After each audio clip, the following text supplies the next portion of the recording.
मेरे प्यारे साथियों, बिल्कुल इस वक्त यही कंडीशन है आपकी। मुसलमानों, आए सीमांचल के रहने वालों, आए किशनगंज के इलाके के रहने वालों, आपके सामने मुख्तलिफ पार्टियां आएंगी। 2024 आपके सामने करीब है। हकीकत यह है कि आपके सामने बड़े बड़े मन लुभावने वादे की बीवी की डिलीवरी हो रही है, उसको बच्चा पैदा हो रहा है, वो दर्द ज़े में मुब्तला है, लेकिन डॉक्टर ने ये कह दिया है कि हम आपके बच्चे में या आपकी बीवी में से किसी एक को बचा सकते मिन शुरूरि अनफुसिना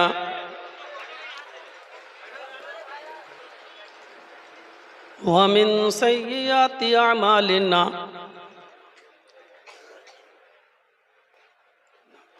मन यहदिहिल्लाहु फला मुज़िल्ल लहु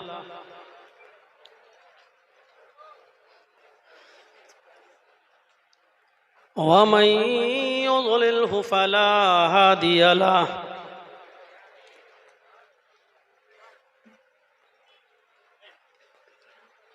व अशहदु अल्ला इलाहा इल्लल्लाहु वहदहु ला शरीक लहु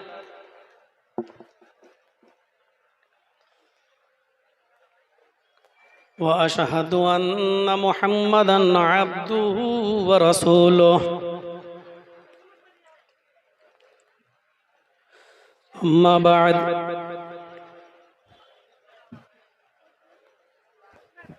फ़इन्न खैरल हदीस किताबुल्लाह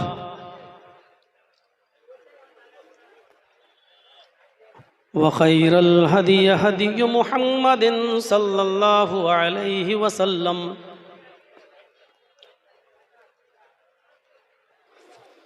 व शर्रुल उमूरि मुहदसातुहा व कुल्लु मुहदसतिन बिदअह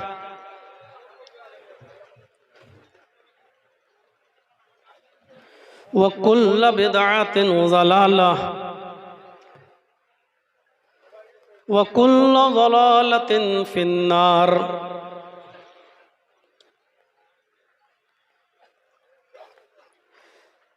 अऊज़ु बिल्लाहि मिनश शैतानिर रजीम। बिस्मिल्लाहिर रहमानिर रहीम।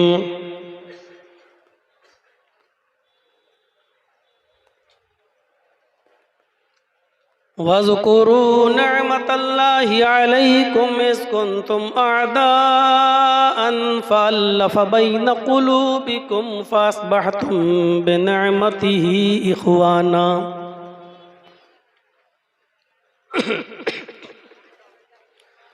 वक़ाल तआला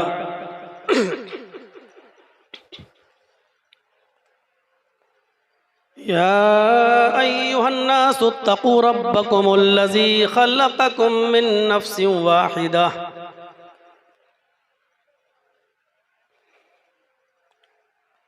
वक़ाल तआला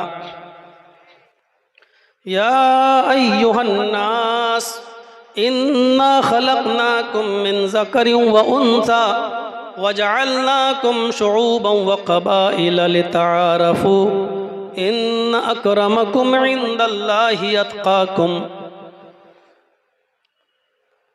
रब्बि इश्रह ली सदरी व यस्सिर ली अमरी वहलुल उक़दतम मिन लिसानी यफ़क़हू क़ौली।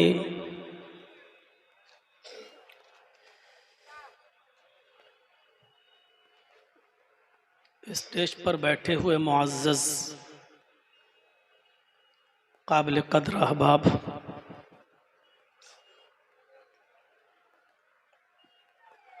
बेलवा किशनगंज और उसके अतराफ़ व अकनाफ़ से आए हुए मुअज़्ज़ज़ सामीन हज़रात, पर्दा नशीन इस्लामी ख़वातीन, प्यारी माँ और बहनों, डॉक्टर मिसबाहुद्दीन बुखारी हाफ़िज़हुल्लाह ने मुझे कॉल किया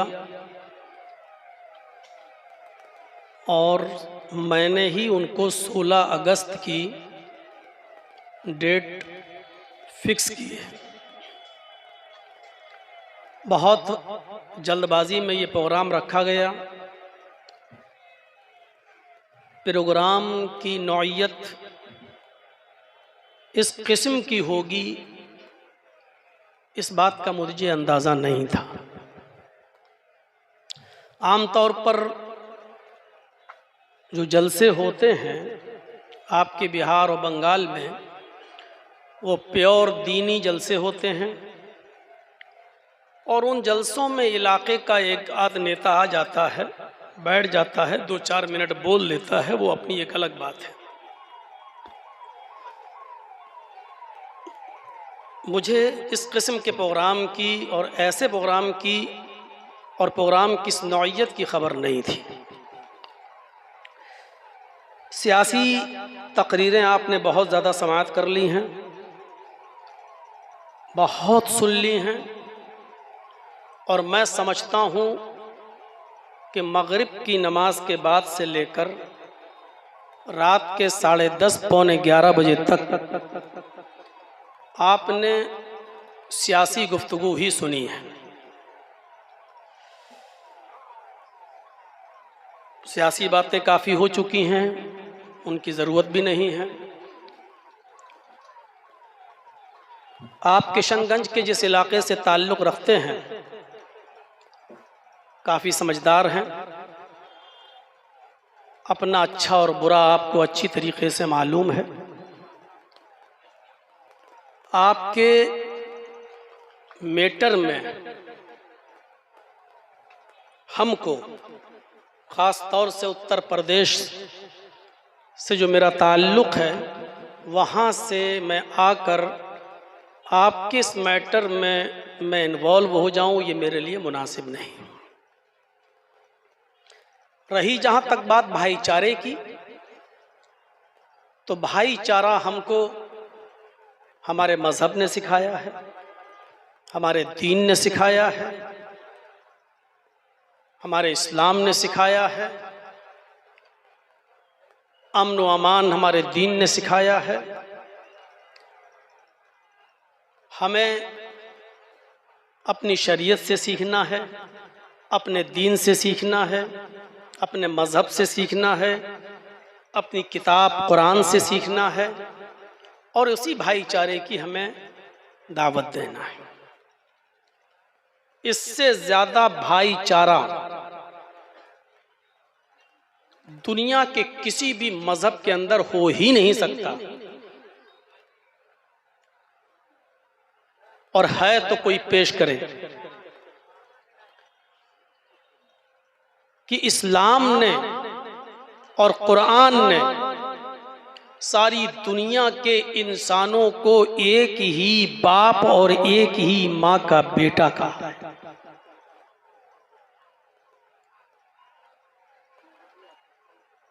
या अय्युहन्नास इन्ना खलक़नाकुम मिन ज़करिन व उन्सा वजअलनाकुम शुऊबन व क़बाइल लितआरफू। सारी दुनिया के इंसानों, या अय्युहन्नास, अगर हम इसका ठेठ हिंदी में तर्जमा करें तो इसका तर्जुमा होगा, हाय संपूर्ण जगत की मानव जाति, यानी सिर्फ हिंदुस्तानियों को नहीं, सारी दुनिया के इंसानों, हमने तुमको एक ही मर्द और एक ही औरत से जन्मा है। इन्ना खलक़नाकुम मिन ज़करिन व उन्सा,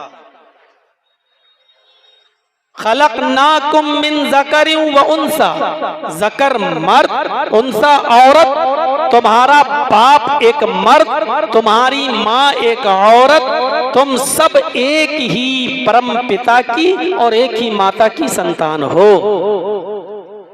और जब एक ही माँ और एक ही बाप के सब बेटे हो तो भाई हुए कि नहीं हुए? इससे ज्यादा भाईचारा दुनिया की किसी किताब में नहीं मिलता है। सिर्फ इतना मिलता है कि दूसरे धर्म और दूसरी जाति वालों का सम्मान करो, लेकिन दुनिया की कोई किताब ये नहीं कहती है सिवाय कुरान के जो ये कहती हो कि तुम्हारा बाप भी एक है, तुम्हारी माँ भी एक है, तुम सब आपस में भाई भाई हो। हमें वो भाईचारा सिखा रहे हैं जो खुद चार चार बिरादरियों में बटे हुए हैं। ब्राह्मण, वैश्य, शूद्र, इन तमाम जातियों में जो बटे हुए हों, वो हमें आज भाईचारा सिखाएंगे। भाईचारा तुम हमसे सीखो, भाईचारा इस्लाम से सीखो। तुम्हारा बाप एक, तुम्हारी माँ एक। इन्ना खलकनाकुम मिन ज़करिन व उन्सा वजअलनाकुम शुऊबन व क़बाइला लितअरफू। फिर अल्लाह ने कहा कि हमने तुमको शोबों में और कबीलों में बांटा जरूर है, हमने तुम्हें शोबों और कबीलों में तकसीम जरूर किया है, हमने तुम्हारी जात बिरादरियां बनाई जरूर हैं, हमने तुमको जात बिरादरियों में तकसीम किया है, लेकिन इसलिए नहीं कि कोई ये कहे कि हम तुमसे बड़े हैं, कोई ये कहे कि हम तुमसे ऊंचे हैं, कोई ये कहे कि हम तुमसे आला मकाम रखते हैं, हमारी नस्ल तुमसे अच्छी है। नहीं, यही तो हो रहा है अमेरिका के अंदर काले और गोरों का झगड़ा, यही तो हो रहा है दूसरी कंट्री के अंदर काले और गोरों का झगड़ा। यहां हमारे हिंदुस्तान के अंदर ब्राह्मण, क्षत्रिय, वैश्य और शूद्र का झगड़ा। कुरान कहता है कि तुम्हारा बाप एक, तुम्हारी माँ एक, तुम्हारी जातें, तुम्हारी बिरादरियां, तुम्हारी कास्ट हमने अलग अलग बनाई जरूर हैं, लेकिन इसलिए नहीं कि कोई किसी से बड़ा है, सिर्फ इसलिए कि ताकि तुम्हें पहचाना जा सके, तुम्हारी शनाख्त हो जाए, तुम्हारा चिन्ह हो जाए, तुम इस जात से ताल्लुक रखते हो, तुम्हारी कौम ये है, बस पहचानने के लिए, तारुफ के लिए, वरना और कोई वजह नहीं है। कोई बड़ा नहीं है, कोई छोटा नहीं है, कोई ऊंचा नहीं है, कोई नीचा नहीं है। काले और गोरे के झगड़ों को सबसे ज्यादा अगर किसी ने मिटाया है तो वो इस्लाम ने मिटाया है। और दूर मत जाइए, डॉक्टर अंबेडकर ने यही चीज तो देखी थी, उनके सामने जात बिरादरी थी, उन्होंने स्टडी की और मुताला किया तो उनको इस्लाम की खूबियां नजर आई। जात और बिरादरी के चक्कर से इस्लाम ने निकाला था, इसलिए डॉक्टर अंबेडकर अपने 20,000 अनुयायियों के साथ इस्लाम की दौलत से माला माल होना चाह रहे थे, बल्कि वो इस्लाम लाने के लिए बिल्कुल आमादा थे, तैयार थे। 20,000 अनुयायियों के साथ, अपने चहीतों के साथ, अपने फॉलोअर्स के साथ। लेकिन हुआ क्या, किसी ने बहका दिया और कहा कि तुम कौन सा इस्लाम लाओगे, मुसलमान तो होना चाहते हो लेकिन कौन सा मुसलमान बनोगे, हनफी, शाफई, मालिकी, हम्बली, चकलालवी, कादियानी, मिर्जाई, शिया, सुन्नी, क्या बनोगे। उन्होंने जब ये सब सुना तो बहक गए कि अरे ये तो बड़ा मुश्किल हो जाएगा। हमने तो कुरान पढ़ा, समझ में आ गया, हदीस पढ़ी तो समझ में आ गया, जात और बिरादरी से निकलना था। इस्लाम ने सबको एक बाप की और एक माँ की औलाद का ये समझ में आ गया, लेकिन तुमने तो अजीब कशमकश में हमको डाल दिया। अब हमको ये समझना होगा, पढ़ना होगा और स्टडी करना होगी कि अब हनफी अच्छे हैं कि शाफई अच्छे हैं कि मालिकी अफजल है कि हम्बली है कि चकलालवी है कि कादियानी है कि मिर्जाई है कि वहाबी है कि शिया है कि सुन्नी है। अब हमको इसकी भी स्टडी करना पड़ेगी और इसका भी मुताला करना पड़ेगा। इतना समय किसके पास है। या अय्युहन्नास इन्ना खलकनाकुम मिन ज़करिन व उन्सा वजअलनाकुम शुऊबन व क़बाइला लितअरफू।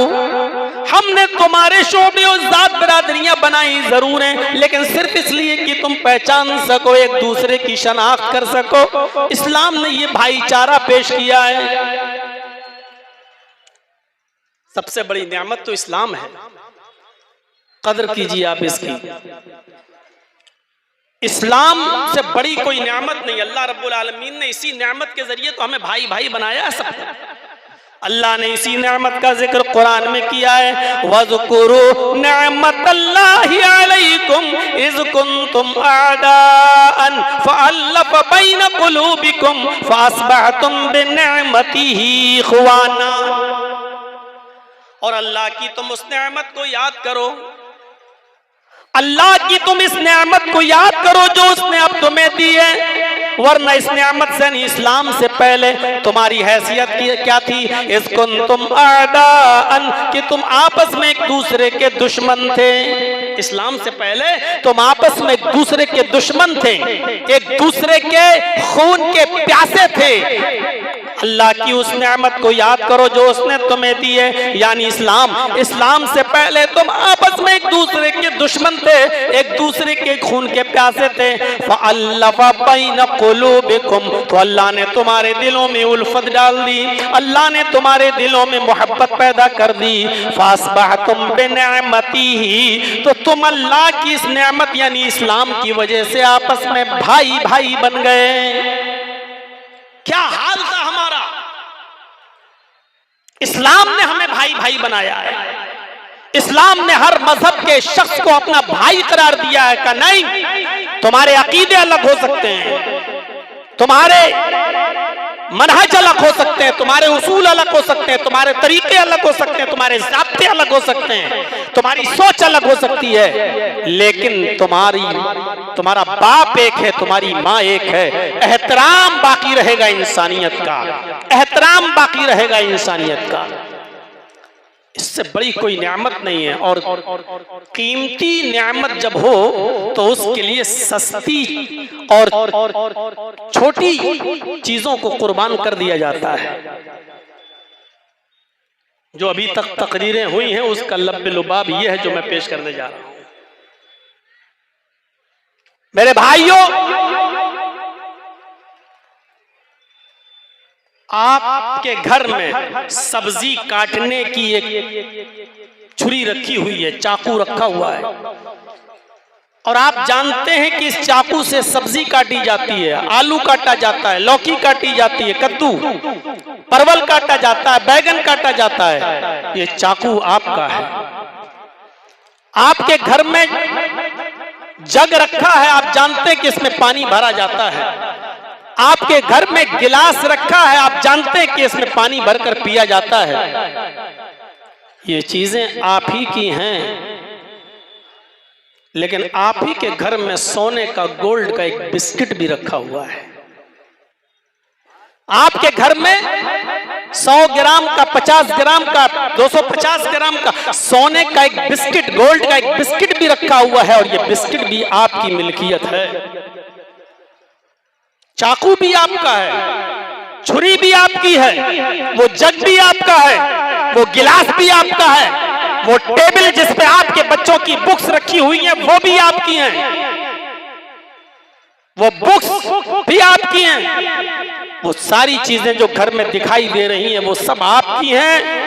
आपके घर में रखा हुआ 100 ग्राम का एक बिस्किट गोल्ड सोने का वो भी आपका है। लेकिन मैं दावे के साथ कह सकता हूं कि जितनी हिफाजत आप सोने के उस बिस्किट की करेंगे, जितना संभाल कर आप उस सोने के बिस्किट को रखेंगे, उतना संभाल कर आप चाकू को नहीं रखेंगे, उतना संभाल कर आप छुरी को नहीं रखेंगे, उतना संभाल कर आप गिलास को और जग को नहीं रखेंगे, टेबल को नहीं रखेंगे, घर की और दूसरी चीजों को नहीं रखेंगे। अगर आपसे पूछूं, आप उस सोने को, उस गोल्ड के बिस्किट को आप संभाल कर क्यों रखेंगे, उसकी इतनी हिफाजत क्यों है, उसको आप हिफाजत से क्यों रखेंगे, तो आपका जवाब यही होगा कि मौलाना साहब, सोने की हिफाजत इसलिए की जाएगी और सारी चीजों से ज्यादा उसको संभाल कर हम इसलिए रखेंगे क्योंकि वो कीमती है जग से भी ज्यादा, वो कीमती है गिलास से भी ज्यादा, वो कीमती है हमारे टेबल से भी ज्यादा। इसका मतलब यह है, और दूसरी चीजों की चोरी हो जाए परवाह नहीं, लेकिन गोल्ड की चोरी नहीं होनी चाहिए। और दूसरी चीजें जाती हैं तो जाएं, लेकिन गोल्ड नहीं जाना चाहिए, इसलिए आप उसकी हिफाजत और दूसरी चीजों से ज्यादा करते हैं। मेरे भाइयों, इस्लाम सबसे ज्यादा कीमती नेमत है हमारे और आपके लिए। इतनी बड़ी नेमत है इस्लाम कि अल्लाह रब्बुल आलमीन ने इस्लाम से अच्छा अल्लाह के नजदीक कोई दीन ही नहीं है। उसने कहा इन्ना दीन इंदल्लाहिल इस्लाम, अल्लाह की नजर में, अल्लाह की दृष्टि में, अल्लाह के नजदीक सबसे महबूब और पसंदीदा दीन इस्लाम है। इतनी बड़ी नेमत है इस्लाम कि अल्लाह ने कह दिया वमन यब्तगी गैरल इस्लामी दीनन फलन युक़बल मिन्हु, इस्लाम को छोड़कर अगर कोई दूसरा दीन तलाश करोगे, अगर इस्लाम को छोड़कर कोई दूसरा रास्ता तलाश करोगे तो वो रास्ता हरगिज हरगिज कबूल नहीं किया जाएगा, वो रास्ता हरगिज हरगिज तस्लीम नहीं किया जाएगा। ये इस्लाम सबसे बड़ी नेमत है, इसकी हिफाजत हमें और आपको कितनी करनी चाहिए। दूसरी चीजों का नुकसान होता है तो हो जाने दो, लेकिन गोल्ड नहीं जाना चाहिए, सोना नहीं, डायमंड नहीं, हीरा नहीं जाना चाहिए। इसी तरीके से आपकी चीजें आपकी हैं, आपको शादी करना है ठीक है, आपको अपने बच्चे को पढ़ाना है वो भी ठीक है, आपको नमाज की पाबंदी करना है ये भी ठीक है, आपको दुनिया भर के काम है, मेहनत करना, मजदूरी करना है, कोई रिक्शा चलाता है, कोई ठेला ठेलता है, कोई बस का ड्राइवर है, कोई ऑफिस जाता है, कोई सरकारी नौकरी है। मेरे प्यारे साथियों, ये सारी चीजें आपके सामने हैं और एक तरफ इस्लाम भी आपके सामने है। ये सब चीजें भी आपको करना है, आपको अपने बीवी बच्चों के लिए कमाना भी है, आपको उनको पढ़ाना भी है, आपको उनके लिए मेहनत भी करना है, आपको नमाज भी पढ़ना है, उन्हीं वक्त निकाल कर आपको रोजा भी रखना है, आपको इस्लाम की भी हिफाजत करना है। अब ये बताइए इन दोनों चीजों में से सबसे ज्यादा कीमती चीज तो इस्लाम है। इसका मतलब ये हुआ कि और दूसरी चीजें अगर उनमें नुकसान हो रहा तो मुसलमान उन नुकसान को गवारा कर ले, लेकिन इस्लाम को अपने दामन से न छोड़े, इस्लाम को न छोड़े, इस्लाम उसके हाथ से न जाने पाए, क्योंकि कीमती चीज की हिफाजत की जाती है और कीमती चीज को बचा कर रखा जाता है। इसलिए इस्लाम को बचा कर रखिए। इस इस्लाम जिसने हमें भाई भाई बनाया, ये इस्लाम जिसने हमें मानवता का दर्श दिया, ये इस्लाम जिसने हमें भाईचारे का दर्श दिया, मेरे भाइयों इसको हमें और आपको समझना होगा। जितने तकरीरें आपने सुनी, हमने भी सुनी, मुझे तो ऐसा महसूस हुआ सारी चीजों का लब लुबाब यह है कि हर चीज सिर्फ आप ही को सोचना है, हमें कुछ नहीं सोचना है, बोलने वालों को कुछ नहीं सोचना है, आपको शऊर से काम लेना है, आपको होश के नाखून लेना है, सारी जिम्मेदारी आपके ऊपर है। जो आया मेरे भाई, हम आपकी बातों से 100% मुत्तफिक हैं। आप जो कह रहे हैं बिल्कुल मुत्तफिक हैं। आप सही कह रहे हैं कि हमारा नुकसान होता है इलेक्शन के मौके पर, आप सही कह रहे हैं कि इंतखाब के मौके पर हमारा वोट बढ़ जाते, आप अपनी बातों में सही हैं, लेकिन आपने हमें उसका कोई हल तो बताया ही नहीं कि हम करें तो क्या करें, हम जाएं तो कहां जाएं। उसका आप तो अपनी सुनाकर चले गए, लेकिन कोई हल तो बताइए, कोई रास्ता तो बताइए, हम जाएं तो कहां जाएं। मुझे ये तो बता दो कि हर डिपार्टमेंट के अंदर मुसलमानों को बराबर का हक हमें कौन देगा। हमें ये बता दो कि बिहार में कितने % मुसलमान डीएम हैं। हमें ये बता दो कि कितने मुसलमानों को सरकारी नौकरियां मिल रही हैं। हमें आप ये बता दीजिए कि कितने आईपीएस और आईएएस मुसलमान हैं। ये बताइए हमें। ये हम हक मांगे तो किससे मांगे, ये हम जाएं तो कहां जाएं, इसका तो हमें कोई रास्ता बताओ। हमारी हिस्सेदारी बराबर की, हम तुमसे बहुत कुछ नहीं मांग रहे हैं, हम हिस्सेदारी की बात कर रहे हैं, वो हम कहां जाएं। कांग्रेस वो भी हमें छल चुकी है, ठग चुकी है, बीजेपी हमारी सबसे बड़ी दुश्मन है, सारी पार्टियां। अरे मुझे ये तो बताओ कि हमें कहां शरण मिलनी चाहिए, हमें कहां हिफाजत मिलनी चाहिए।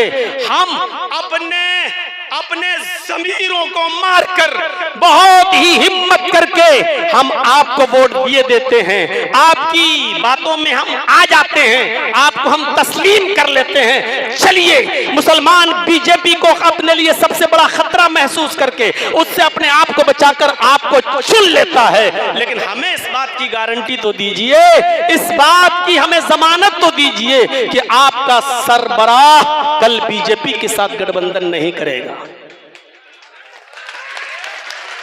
कल उसके साथ वो हाथ नहीं मिलाएगा।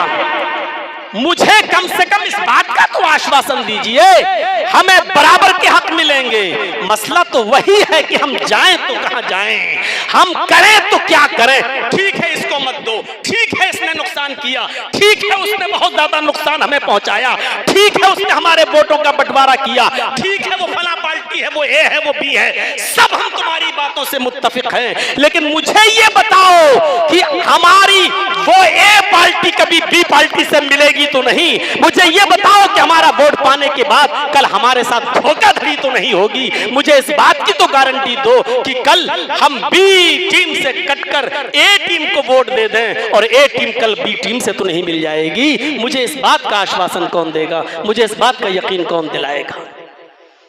ये मुसलमान बेचारे जाएं तो कहाँ जाएं, उन पर भी ताली बज रही थी, मेरी बात पे भी ताली बज रही है। ये बेचारे परेशान हैं कि करें तो क्या करें।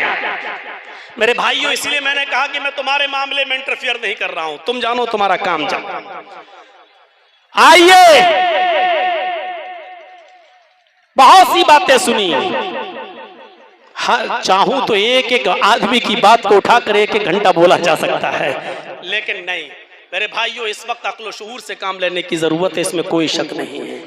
इस्लाम ने दानिशमंदी का हुक्म दिया है, इस्लाम ने अक्लमंदी का हुक्म दिया है, इस्लाम ने हिकमत का भी हुक्म दिया है। हमें हिकमत से काम लेना है, हमें होशियारी से काम लेना है, हमें दुश्मनों की पॉलिसी को समझना है। और आप भी समझदार हैं, अब दूध पीते बच्चे नहीं रह गए हैं, आप भी समझदार हैं। आपको अच्छा और बुरा समझना होगा और जो भी आपके बीच में आए आप उनसे आश्वासन लीजिए कि हम आपको वोट देना तो चाहते दे देंगे, लेकिन आप इस बात की गारंटी दो कि आपका रहबर और रहनुमा और सरबराह और आपका सबसे चीफ लीडर कल दूसरे से हाथ नहीं मिलाएगा, जिसके हम पूरे तौर पर दुश्मन हैं, जिसके हम मुखालिफ हैं, जो हमारी गर्दनों को कटवाता है, जो हमको हिंदुस्तान का नागरिक नहीं समझता है, हमारे खिलाफ एनआरसी और CAA का बिल लाता है।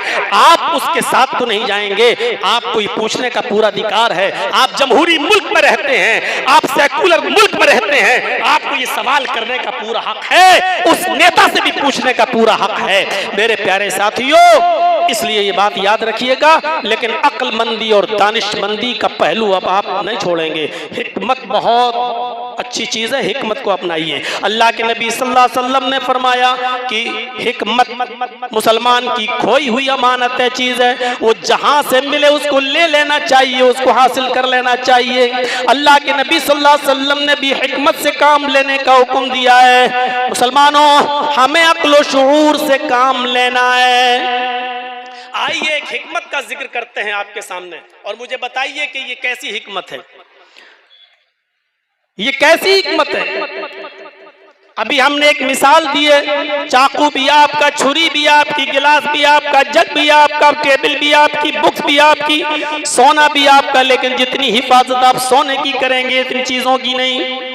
इस्लाम हमारे लिए एक नियामत है, हम इस्लाम की जितनी हिफाजत करेंगे उतनी हिफाजत हम दूसरी चीजों की नहीं करेंगे।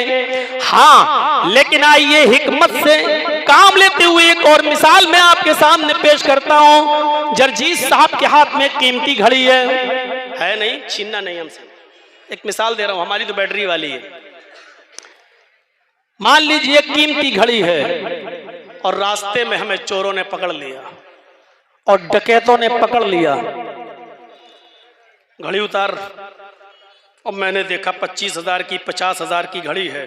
नहीं साहब, नहीं, उन्होंने छुरी निकाली। घड़ी दे रहा है या नहीं दे रहा है, गौर से सुनिएगा, मिसाल समझ गए तो सब समझ जाओगे। छुरी दे, वो घड़ी दे, नहीं दे रहा हूं। अरे साहब नहीं, बड़ी कीमती घड़ी है, घड़ी दे रहा है, ये हाथ काट दूं। उन्होंने मेरे कलाई पर अपनी छुरी रख दी, 4-5 ने मुझे जकड़ लिया। अब मैं समझ गया हूं घड़ी देने में ही भलाई है, अगर घड़ी नहीं दी तो ये मेरा हाथ काट डालेंगे। हाथ भी मेरा है, घड़ी भी मेरी है। देख रहे हैं आप, घड़ी भी कीमती है 25-30 हजार की, और हाथ भी कीमती है। अगर हाथ कट गया तो पेशाब और पैखाने तक के लाले पड़ जाएंगे, रोजी रोटी के कमाने के लाले पड़ जाएंगे। अब हम देख रहे हैं कि चारों तरफ से हम घिर चुके हैं, या अल्लाह क्या करें। घड़ी भी कीमती, हाथ भी कीमती, लेकिन यहाँ कुर्बानी देने की जरूरत पेश आ रही है, कुर्बानी देने की जरूरत पेश आ रही है। अब हम किसकी दें, घड़ी की दें या हाथ की दें? अकलमंदी और दानिशमंदी क्या है, हिकमत क्या कहती है? अकलमंदी और दानिशमंदी से बाप को काम लेना है, यहाँ जज्बात से काम नहीं लेना है। मुसलमान चुनाव के मौके पर बड़ा जज्बाती हो जाता है, सोडा वाटर की बोतल हो जाता है, हिलाओ खोलो एकदम खोलती है गिर जाती है। पेप्सी देखा है, ये पेप्सी मान आपने खरीदी, हाँ हिलाओ खोला ढक्कन जो उसका एकदम उफरी और निकल गई, अब बचा क्या, खाक। अब क्या पियोगे, आधी से ज्यादा तो निकल चुकी है। यही मुसलमान का हाल है, जज्बात में आया और बाद में पता चला कि यहाँ दोनों मुसलमान हार गए, तीसरा निकल गया। अब क्या कर लोगे, बोतल तो खाली हो चुकी है, थम्स अप और पेप्सी की बोतल तो खाली हो चुकी है, आपने हिला दिया। अब बाद में अफसोस कर रहे हैं, बहुत बुरा हुआ, काश इसको वोट ना दिया होता तो बहुत अच्छा होता, काश हमारे वोट कटे ना होते तो अच्छा होता। ये सूरत हाल है। बाद में अकल आती है, बाद में जैसे चोरी हो जाए, डकैती हो जाए, पुलिस बाद में पहुंचती है, हमें अकल बाद में आती है।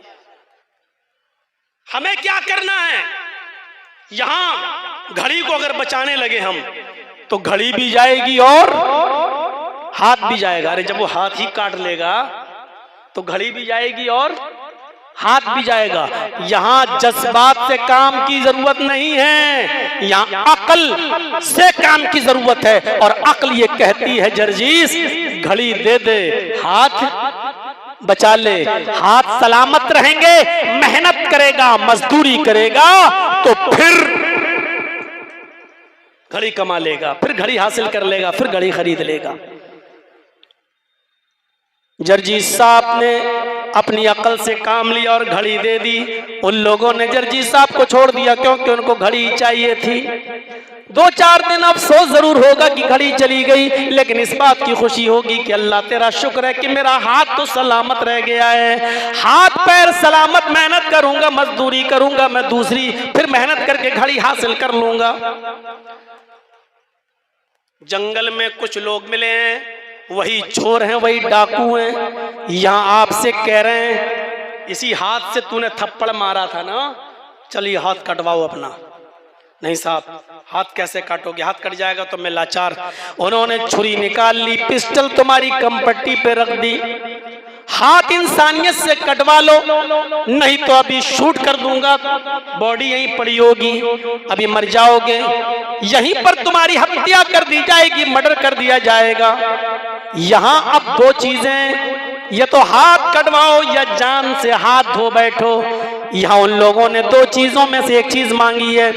हाथ दे रहे हो, नहीं हाथ कटा लो, अगर हाथ नहीं कटाया तो तुम्हारी जान चली जाएगी, अभी शूट कर दूंगा। यहाँ हाथ बचाने के चक्कर में हम अगर जज्बात में आ गए तो वो गुस्से में शूट कर देंगे, और जब शूट कर देंगे तो हमारा पता नहीं चलेगा।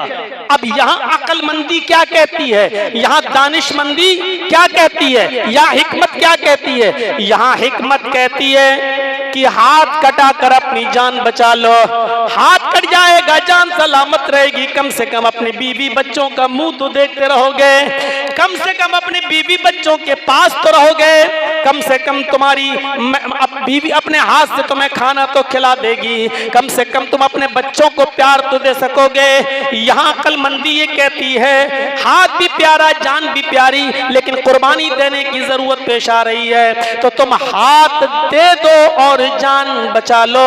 हाथ देकर जान बचाने की कुर्बानी, हाथ दे दो जान बचा लो, ये कुर्बानी दे दोगे तो यही हिकमत है, यही दानिशमंदी है। मेरे भाइयों, आपको भी इंतखाब के मौके पर और इलेक्शन के मौके पर यही हिकमत देखना है, यही दानिशमंदी देखना है।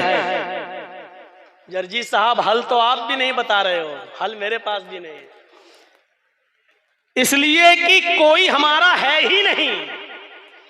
हम भरोसा करें तो किस पे करें, हमारा कोई है ही नहीं। बस आपको ये देखना है नुकसान किस में कम है और ज्यादा नुकसान किस में है। ये याद रखिए, आपका अपना कोई नहीं है, चाहे कितने लोग दावे करें, चाहे वो दीनी स्टेज पर ही दावे क्यों ना हो रहे हों, चाहे वो इस्लामिक स्टेज पर ही दावे क्यों ना हो रहे हों, चाहे वो हमारे दावे करने वाले मुसलमान ही क्यों ना हो, लेकिन ये याद रखिएगा कि आपका अपना कोई नहीं है।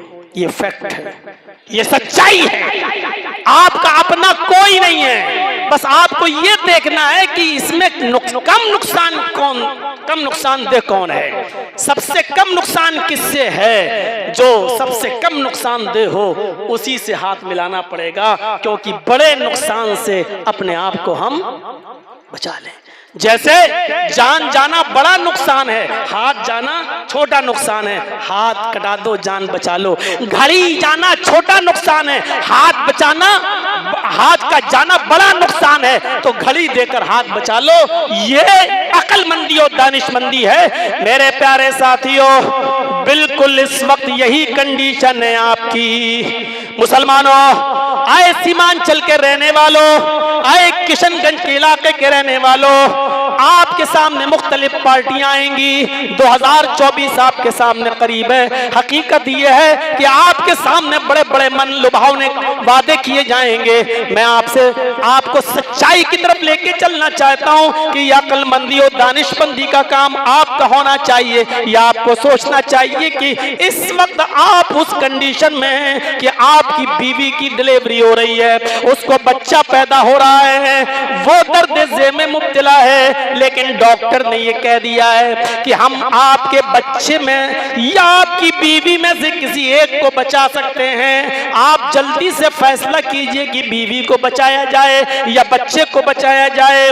बच्चे का जाना भी नुकसानदेह, बीवी को बचाना भी जरूरी। हम चाहते हैं कि बच्चा भी बच जाए लेकिन और बीवी भी बच जाए, लेकिन डॉक्टर ने कहा टाइम कम है, 10 मिनट के अंदर फैसला करो कि बच्चे को बचाया जाए या फिर माँ को, उसकी माँ को बचाया जाए। यहाँ हम इसी कंडीशन के अंदर हैं। एक तरफ ज्यादा नुकसानदेह लोग हैं, एक तरफ कम नुकसानदेह लोग हैं। मेरे भाइयों, ऐसे मौके पर हमें फैसला करना है कि बच्चा जा रहा है तो जाने दिया जाए, बच्चे की माँ को बचाना जरूरी है। अगर बच्चे की माँ बच गई तो बच्चे और भी बाद में आ जाएंगे, जब माँ रहेगी तो बच्चे और भी पैदा हो जाएंगे, लेकिन अगर माँ ही नहीं रही तो बच्चे फिर कैसे होंगे। लिहाजा माँ और बच्चे में से जब किसी एक को बचाने की नौबत आ रही है तो माँ को बचा लिया जाए, और बच्चा जा रहा है तो जाने दिया जाए। मुसलमानों, सीमांचल के रहने वालों, किशनगंज की सरजमीन से कदम पर कदम रखने वालों, याद रखना तुम्हारा ज्यादा नुकसान किसमें और कम नुकसान किसमें है हमसे बेहतर तुम अच्छी तरीके से जानते हो। हमने उत्तर प्रदेश के अंदर होने वाले चुनाव में भुगता है, हमने देखा है 1,000 और 500 वोटों से हम सीटें हारे हैं। जिसका जिम्मेदार कौन है ये सब हमें मालूम है, सब हम जानते हैं। न ये दिन आज हमें देखना पड़ते, न हमारे वोट कटते, न आज हमारे खूनों से इस तरीके से होलियां खेली जाती कि जिसका चाहा आपने मर्डर कर दिया और जिसका चाह इनकाउंटर कर दिया, जिसका चाह घर बुलडोजर से जला दिया और चढ़ा दिया उसके घर के ऊपर बुलडोजर। मेरे भाइयों, आज ऐसे दिन हमें नहीं देखना पड़ते। अगर ये यूपी के अंदर हम मुसलमानों के साथ, एक तबके के साथ अगर ये सब कुछ हो रहा है तो इस हालत के जिम्मेदार भी हम खुद हैं। मुसलमान इस हालत के जिम्मेदार हैं, हम खुद मुसलमान होकर अपनी इस हालत के जिम्मेदार हैं। मुसलमान अकल से काम नहीं ले पाता उस मौके पर।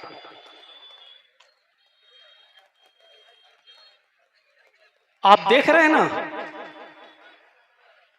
व्यापारी परेशान, मजदूर परेशान, लेबर परेशान, महंगाई इतनी, आप सब देख रहे हैं। लेकिन इसके बावजूद सोशल मीडिया पे आप देखिए कसीदे अब भी गाए जा रहे हैं। और ऐसे ऐसे अंधभक्त मिलेंगे जो कहते हैं टमाटर 1000 रुपए किलो हो जाए तब भी खरीद लेंगे। कोई कहता है कि पेट्रोल 2000 रुपए किलो हो जाए तब भी खरीद लेंगे। ऐसे ऐसे लोग मौजूद हैं। यानी इतना सब कुछ होने के बावजूद इत्तेफाक देखिए, इत्तेहाद देखिए, लेकिन हम मुसलमान ऐसे हैं कि हमारे पास अकल नाम की चीज नहीं है। जज्बात में आकर हम बहते चले जा रहे हैं। मुसलमानों, हमें जज्बात से नहीं अक्ल शऊर से काम लेना है, अक्ल शऊर से। इस्लाम कुर्बानी मांगता है। आइए हम दिखाएं कि हम कौन सी कुर्बानी दिए हैं इस्लाम के लिए।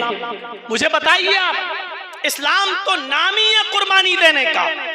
जब हाथ देकर जान बचाना जरूरी है, हाथ दे दो लेकिन जान बचा लो, तो इसका मतलब ये हुआ कि अपने बच्चों को कटवा लो, अपनी बीवी को अगर मरती है तो मर जाने दो, लेकिन इस्लाम रुखसत न होने पाए, इस्लाम तुम्हारे जिस्मों से न निकलने पाए, इस्लाम तुमसे रुखसत न होने पाए। इस्लाम को बचाओ, इसलिए कि इस्लाम दुनिया की सबसे कीमती चीज है जो हमें और आपको मिला है।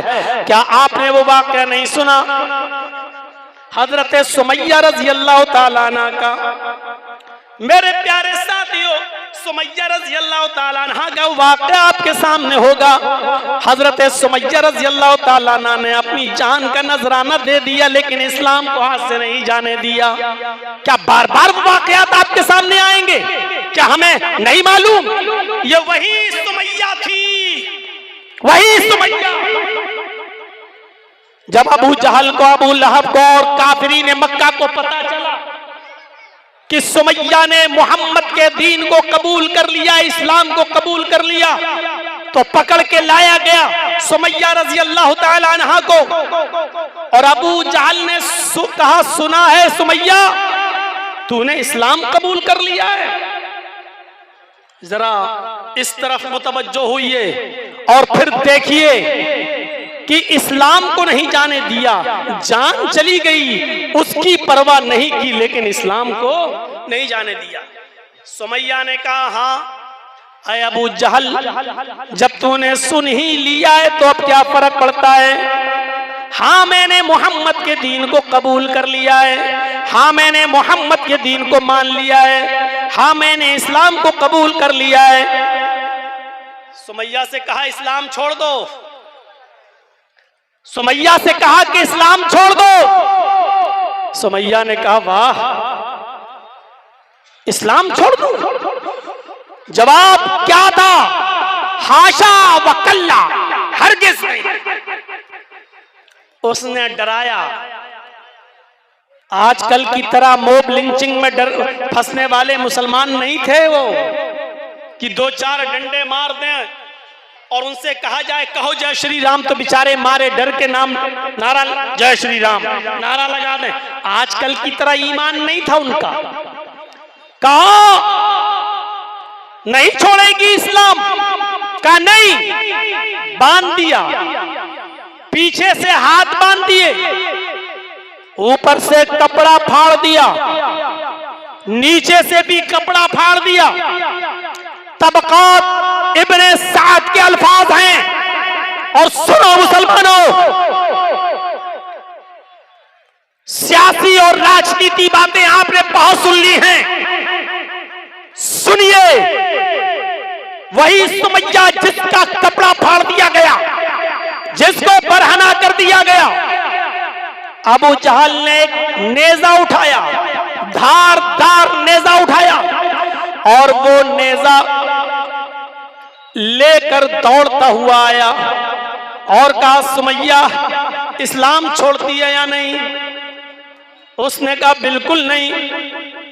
उसने वो नेजा बहुत तेज स्पीड में दौड़ते हुए, लाते हुए, दौड़ते हुए, भागते हुए उस नेजे को लेकर आता है और उसने पूरा का पूरा नेजा हजरत सुमैया की नामे निहानी में वो पूरा का पूरा नेजा हजरत सुमैया की शर्मगाह में दाखिल कर देता है।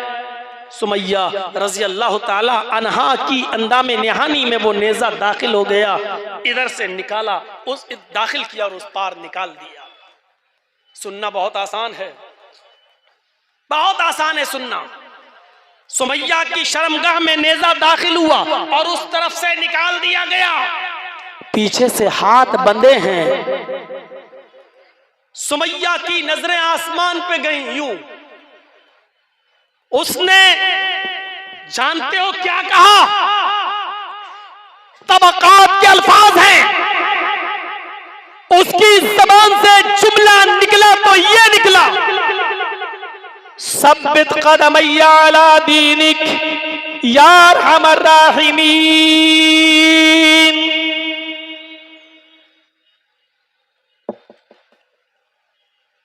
जर्जी साहब चंद महीनों के लिए जेल में चले गए, दुआ मांगेंगे अल्लाह मुझे जेल से नजात अता फरमा। आप दुआ मांगेंगे कि जर्जी साहब की अल्लाह जल्द से जल्द रिहाई फरमा दे। आपकी अपनी दुआएं हैं, मेरी अपनी दुआ है।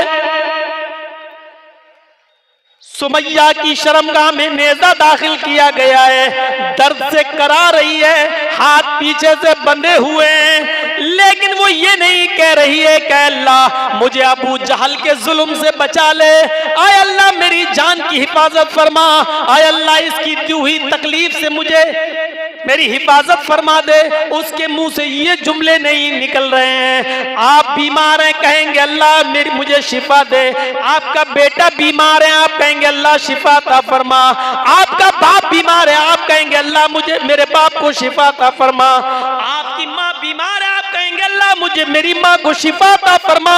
आपका बेटा MBBS नीट की तैयारी कर रहा है, कंपटीशन में बैठा, आप कहेंगे अल्लाह मेरे बेटे को अच्छे नंबरों से पास करा दे, नीट में कामयाब कर दे। आप अपने मतलब की दुआ मांगेंगे, लेकिन सुमैया की जिस्म में नेजा दाखिल है, शर्मगाह में नेजा दाखिल है, पीछे से हाथ बंधे हैं और सुमैया ये नहीं कह रही है कि अल्लाह मेरी हिफाजत फरमा, अल्लाह मेरी जान बचा ले, अल्लाह इसकी दी हुई तकलीफ से मेरी हिफाजत फरमा दे।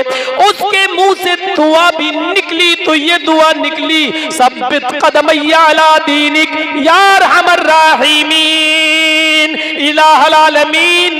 इस्लाम पर मेरे कदम को साबित रखना, आय अल्लाह इसकी दी हुई तकलीफ से मैं इस्लाम न छोड़ बैठूं। सब्बित कदमैया अला दीनिक, आय अल्लाह अपने दीन के ऊपर मुझे साबित रखना, इस्लाम के ऊपर मुझे जमाए रखना। मेरे भाइयों, ऐसे नाजुक मोड़ पर भी वो ये कह रही है अल्लाह मुझसे मेरा इस्लाम न जाने पाए, मुझसे मेरा दीन न जाने पाए, मुझसे मेरा दीन न छूट जाए, कहीं इसकी दी हुई तकलीफ मुझसे मेरा दीन मेरा इस्लाम न छीन लें।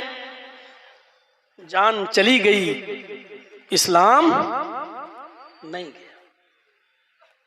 बेटा अम्मार बंधा है, यासिर शौहर अपनी आंखों से अपनी बीवी के इस मंजर को देख रहा है। सुमैया ने उनको भी ललकारा, बेटे मैं तुम्हारी मां हूं, तुमने तो मेरी पिस्तान का दूध पिया है, आज अगर मैं तुम्हारे सामने बरहना हूं तो क्या फर्क पड़ता है।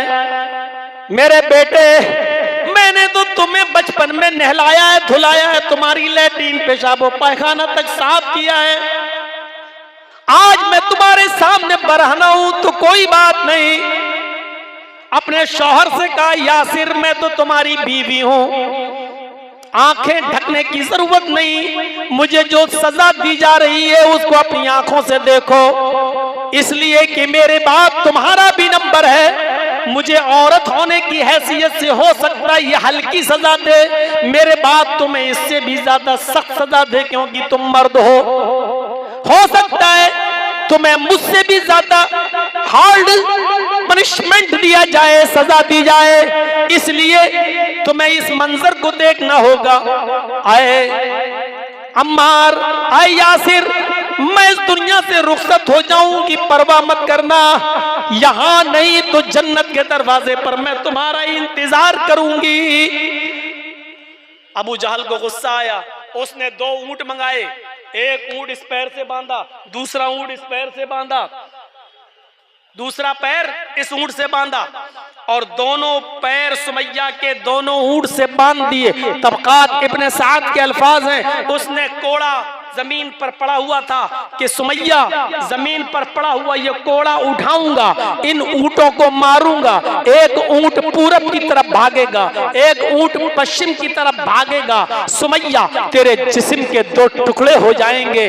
अब बता, मोहम्मद के दीन को, इस्लाम को छोड़ती है या नहीं छोड़ती है? सुमैया की जबान से जो जुमला निकलता है वो जुमला ये, जब अबू जहल ने ये पूछा तो सुमैया ने ऊपर नजरें डाली, आसमान की तरफ। अबू जहल ने कहा, क्या देख रही है आसमान की तरफ? ऊपर तुझे क्या नजर आ रहा है? क्या मोहम्मद का रब दिखाई दे रहा है? सुमैया ने ऊपर से नीचे नजर डाली और मुस्कुराते हुए अबू जहल के चेहरे पर नजर डालती और कहती है, आए अबू जहल, आए अबू जहल, अगर मेरे हाथ खुले होते तो ये कोड़ा उठाकर मैं तुझे अपने हाथ से दे देती।